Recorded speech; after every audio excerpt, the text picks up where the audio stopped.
I never imagined that one day I would share something like this, but after what happened to me, I can no longer remain silent. My whole life, I ignored faith.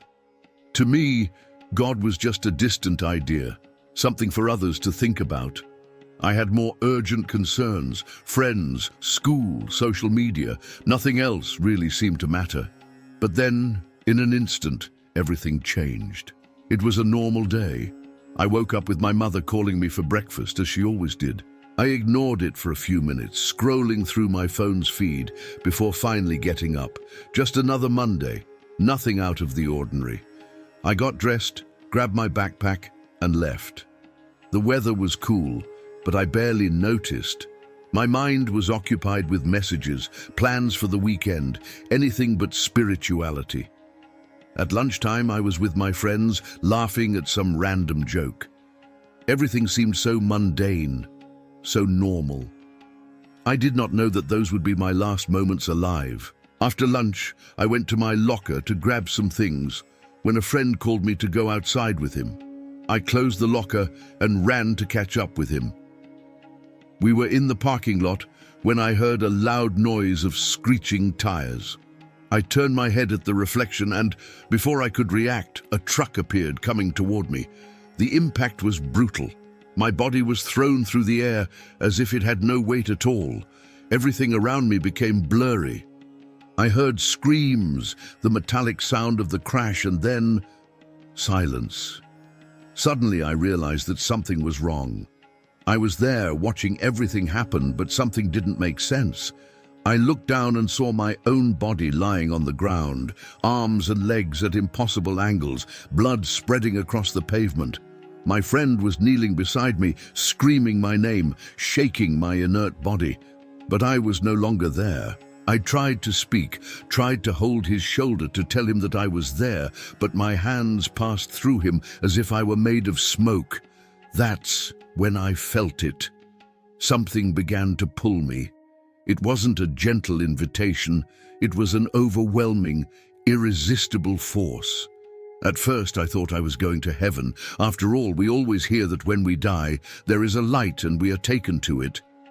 But there was no light, only darkness, a coldness that didn't come from the skin, but from the soul.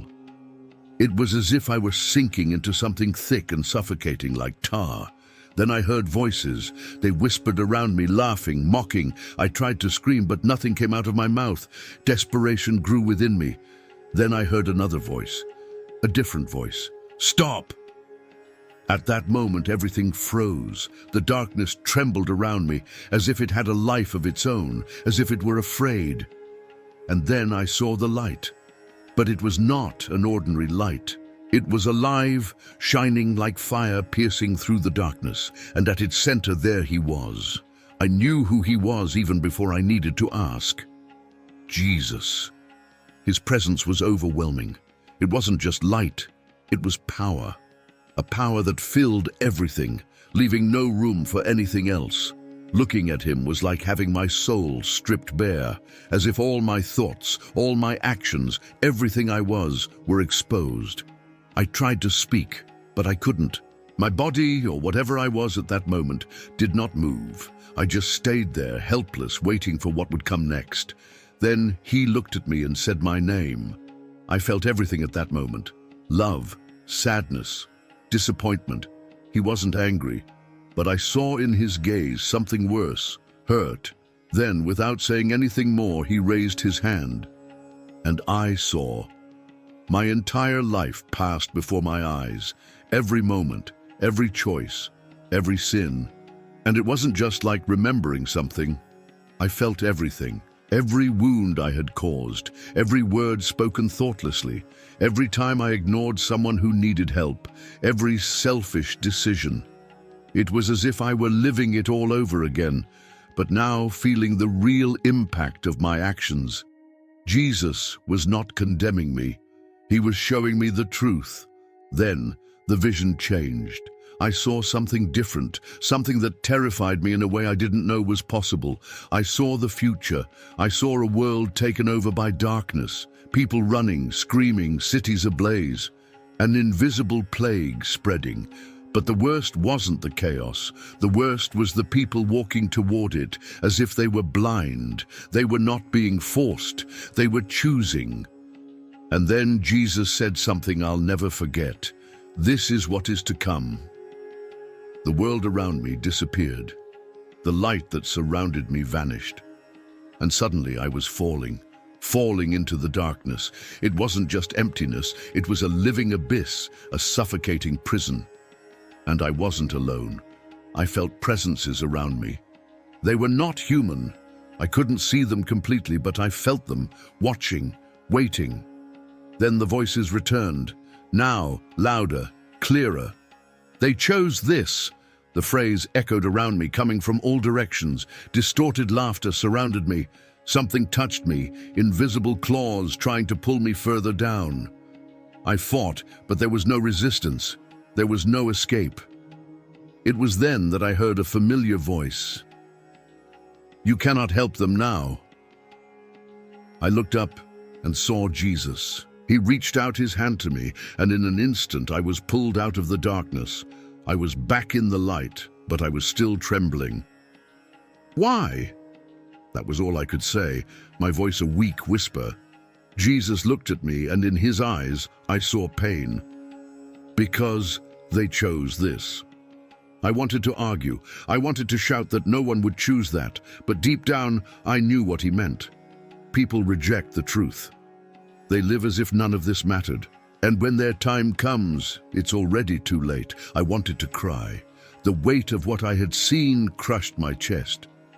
But Jesus wasn't finished. This is only the beginning. Then I saw the gates.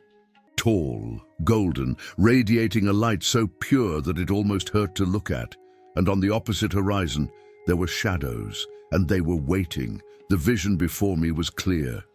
On one side, the golden gates radiated a light so intense it seemed to call my soul. On the other, an endless darkness spread across the horizon. I felt the contrast in every part of my being. The warmth of what lay beyond the gates was welcoming, but the cold on the other side was crushing, penetrating to the bones. Then, something even worse happened. I saw people. They were there, near the gates, but could not enter.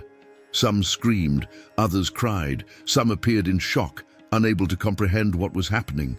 They tried to pass through, pounded on the doors, pleaded for mercy, but nothing happened. Jesus' expression was sad as he watched. He didn't need to say anything. I already knew what that meant. These people had had their entire lives to choose, but now it was too late. It was then that I realized something even more terrible. Some of them were not strangers to me. I recognized faces from my school, neighbors, even some I occasionally saw at church. People who believed they were safe, but who, in reality, never truly knew God. My mind was spinning. How was it possible? These people prayed, attended services, said they believed. How could they be on the outside? Jesus turned to me and answered the question I hadn't even asked yet. Many use my name, but few truly follow me. I looked at the faces again. It was true. They had lived their lives thinking they knew the truth, but deep down, they had never given their hearts over. They had made faith a hollow routine, something mechanical without a real relationship with God. Then I saw them being pulled back. Something invisible was dragging them away from the gates, into the darkness. They screamed, tried to resist, but there was nothing they could do. My body trembled. The horror of what I was seeing was too much to bear. They never truly knew me. Jesus' words echoed in my mind. I wanted to help, wanted to pull them back, to say that there was still hope. But there wasn't. The decision had already been made. Suddenly, everything around me changed. Now I was in front of a book, a huge book, floating in the air, its pages shining with a celestial fire. I knew instantly what it was, the Book of Life. The names of those who belonged to God were written there. Jesus turned the pages, and I saw thousands, millions of names resplendent in light. But then I saw something that made my heart stop. Empty spaces. Where there should have been names, there was only a white void, as if they had never existed. I swallowed hard. They thought they were saved. Jesus turned more pages, and then I saw something even more terrifying. Some names were disappearing.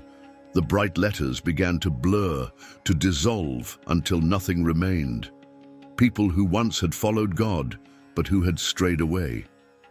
They chose the world instead of me. The weight of those words crushed me. How many thought they were safe, but were losing themselves? How many were relying on their own righteousness without ever truly surrendering to God?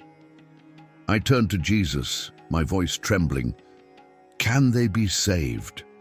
He looked into my eyes. As long as they still breathe, yes, but time is running out. Before I could say anything else, everything around me changed again. Now I was back on earth. But it was not the earth I knew. The world was in ruins.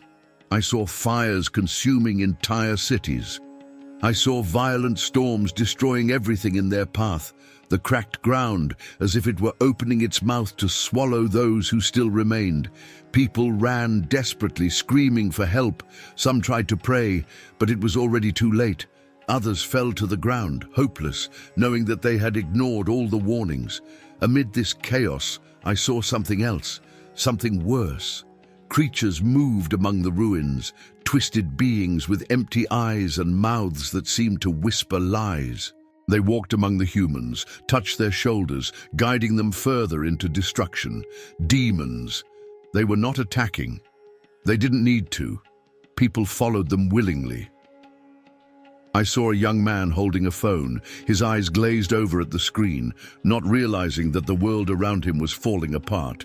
I saw a greedy man clinging to piles of useless money, even as flames surrounded him. I saw women and men indulging in fleeting pleasures without noticing the invisible chains that bound them. The truth hit me hard. The enemy didn't need to force anyone. They were already trapped by their own choices. I turned to Jesus, tears streaming down my face. They don't know. They don't understand.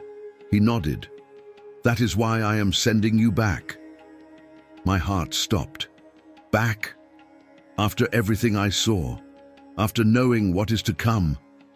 I wanted to argue, to say that no one would believe me. But before I could speak, an angel appeared beside us. His presence was overwhelming. His voice echoed like thunder. The time is near. Judgment is coming. Many will be lost. The ground beneath us trembled with his words. I wanted to beg for more time, wanted to find a way to warn people before it was too late. But the angel continued. They laughed at the warnings. They chose darkness instead of light. And when the door closes, they will cry out for mercy. But it will be too late. Oh, my entire body trembled. Was there anything I could do? I looked at Jesus, my heart heavy with the pain of what I had seen. Is there anything we can do? Jesus looked into my eyes. Tell them. I knew at that moment why I was being sent back. Before I could ask anything else, I felt a force pulling me back. Wait, I shouted. I don't want to go. But it was already too late. The light disappeared, and suddenly I felt my body again. The weight, the pain, the heat of the blood in my wounds. My breathing came in irregular gasps, as if I were drowning. Voices were shouting around me. He is back. We have a pulse. I opened my eyes. Bright lights, doctors, equipment. I was in a hospital. I had come back, but I was no longer the same. In the days that followed, I tried to act as before, but how could I? How can someone see what I saw and simply return to normal life? I tried to tell people, my family, my friends. Some listened, others laughed. Many said I must have had a hallucination, but I knew the truth. Hell is real, heaven is real, and time is running out.